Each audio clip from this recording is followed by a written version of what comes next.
Hello everyone, welcome back to my channel. आज है 24 जुलाई और आज हम लोग पढ़ेंगे 24 जुलाई के सभी इम्पोर्टेंट करंट अफेयर्स के क्वेश्चंस को और साथ ही सभी क्वेश्चन से जुड़े इम्पोर्टेंट फैक्ट्स भी डिस्कस करेंगे। तो चलिए स्टार्ट करते हैं आज का सेशन। आज का पहला सवाल है, राष्ट्रीय प्रसारण दिवस कब मनाया जाता है? तो हर साल 23 जुलाई को राष्ट्रीय प्रसारण दिवस के रूप में मनाया जाता है, जो कि सूचना, शिक्षा, एकता एवं सांस्कृतिक संरक्षण में प्रसारण की भूमिका को उजागर करने के उद्देश्य से मनाया जाता है। दरअसल 23 जुलाई साल 1927 को आईबीसी की स्थापना की गई थी। अब आईबीसी है क्या? तो भारतीय प्रसारण कंपनी, इंडियन ब्रॉडकास्टिंग कंपनी। साथ ही भारत में पहली बार राष्ट्रीय रेडियो प्रसारण बॉम्बे से किया गया। इससे पहले जून 2023 में बॉम्बे के रेडियो क्लब द्वारा भारत में पहली बार रेडियो का प्रसारण किया गया था।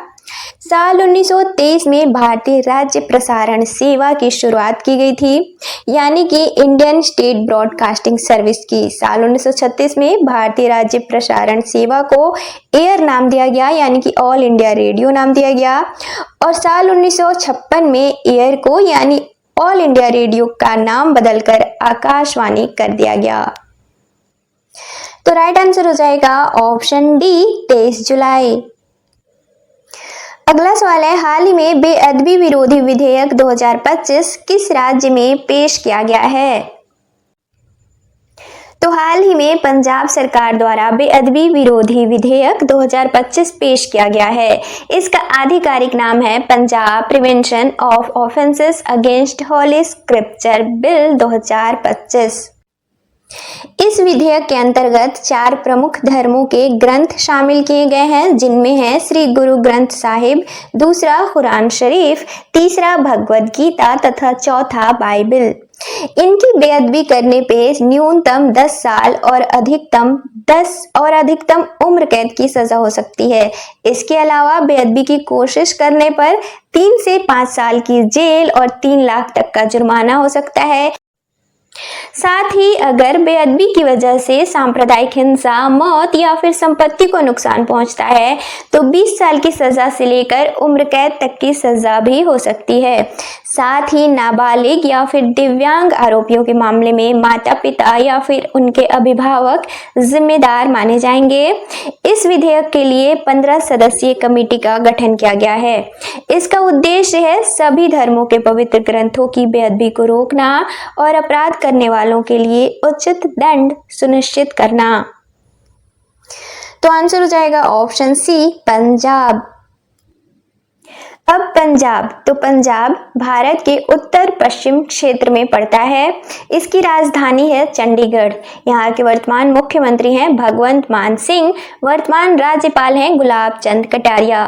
पंजाब को 5 नदियों की भूमि के रूप में भी जाना जाता है। दरअसल पंजाब का फारसी में अर्थ है 5 नदियों का क्षेत्र। अब ये 5 नदियां कौन सी हैं? तो झेलम, चिनाब, रावी, व्यास और सतलज। पंजाब में 23 जिले हैं। पंजाब सीमा किनसे साझा करता है अपनी? तो 2 केंद्र शासित प्रदेशों से, 3 राज्यों से और एक अंतर्राष्ट्रीय सीमा साझा करता है। उत्तर में जम्मू कश्मीर से, जो कि केंद्र शासित प्रदेश है। उत्तर पूर्व में हिमाचल प्रदेश से, जो कि राज्य है। दक्षिण और दक्षिण पूर्व में हरियाणा से, ये भी राज्य है। दक्षिण पश्चिम में राजस्थान से, ये भी राज्य है। पूर्व में चंडीगढ़ से, जो कि केंद्र शासित प्रदेश है। और अंतर्राष्ट्रीय सीमा पश्चिम में पाकिस्तान से साझा करता है। अगला सवाल है, हाल ही में भारत द्वारा बिम्स्टेक आपदा प्रबंधन अभ्यास के कौन से संस्करण की मेजबानी की गई है? तो बिम्स्टेक आपदा प्रबंधन विभाग के 4थे संस्करण की मेजबानी हाल ही में भारत द्वारा वर्चुअली तरीके से की गई है। इसका उद्देश्य है चक्रवात और बाढ़ जैसी परिस्थितियों में क्षेत्रीय तत्परता का आकलन और सुदृढ़ीकरण करना। अब बिम्स्टेक तो बंगाल की खाड़ी से लगे देशों के बीच तकनीकी और आर्थिक सहयोग को बढ़ावा देने के लिए दक्षिण एशिया और दक्षिण पूर्व एशिया को जोड़ने वाला एक क्षेत्रीय समूह है बिम्स्टेक। इसकी स्थापना 6 जून साल 1997 को की गई थी। वर्तमान में इसके सदस्य देश हैं 7। ये 7 देश कौन से हैं? तो भारत, बांग्लादेश, भूटान, म्यांमार, नेपाल, श्रीलंका और थाईलैंड। और इसका मुख्यालय बांग्लादेश के ढाका में है। तो आंसर हो जाएगा ऑप्शन सी चौथे।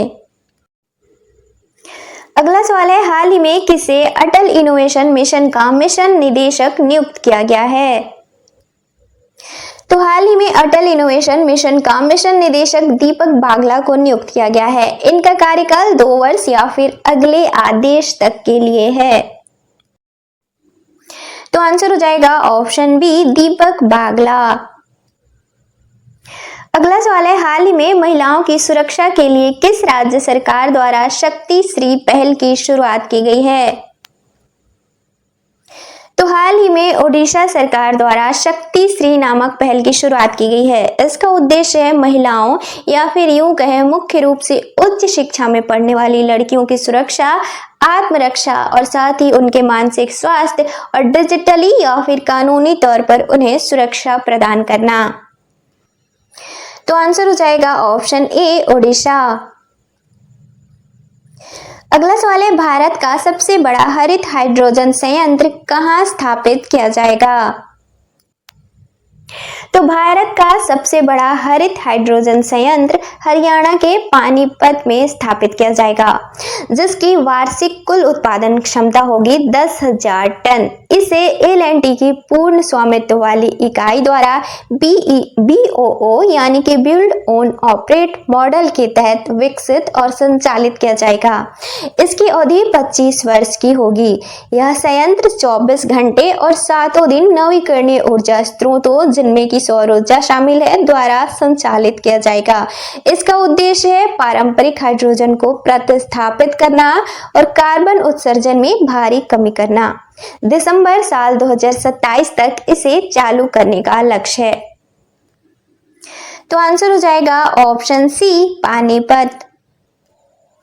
अगला सवाल है, ग्लोबल फाइनेंस पत्रिका द्वारा साल 2025 का सर्वश्रेष्ठ उपभोक्ता बैंक का खिताब किस बैंक को दिया गया है?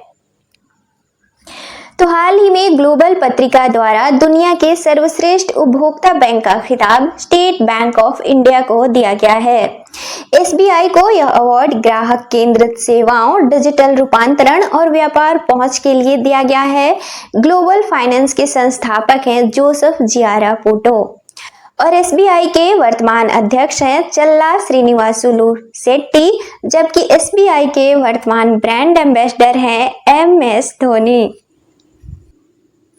तो आंसर हो जाएगा ऑप्शन बी भारतीय स्टेट बैंक। अगला सवाल है, 2024-25 में भारत का सबसे बड़ा प्रसंस्कृत आलू उत्पादक राज्य कौन सा बना है? तो हाल ही में गुजरात भारत में सबसे बड़ा प्रसंस्कृत आलू का उत्पादन करने वाला राज्य बना है। प्रसंस्कृत आलू यानी कि प्रोसेस्ड पोटैटो साल 2024-25 में 48.59 लाख टन आलू का उत्पादन गुजरात द्वारा किया गया, जिनमें कि 25% प्रोसेसिंग ग्रेड यानी कि प्रसंस्कृत थे। साल 2004 से 2005 में भारत में प्रसंस्कृत आलू का उत्पादन 1 लाख टन तक हुआ था। वर्तमान में 11.5 लाख टन इसका उत्पादन है भारत में, जिनमें कि गुजरात शीर्ष राज्य है प्रसंस्कृत आलू का उत्पादन करने वाला। दूसरे स्थान पर है उत्तर प्रदेश और तीसरे पर है पंजाब।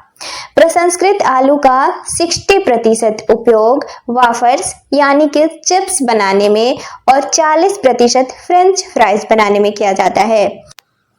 प्रसंस्कृत आलू की कुछ किस्में भी हैं। अब ये किस्में कौन सी हैं? तो लेडी रोसेस्टा, कुफरी चिप्सोना और संताना।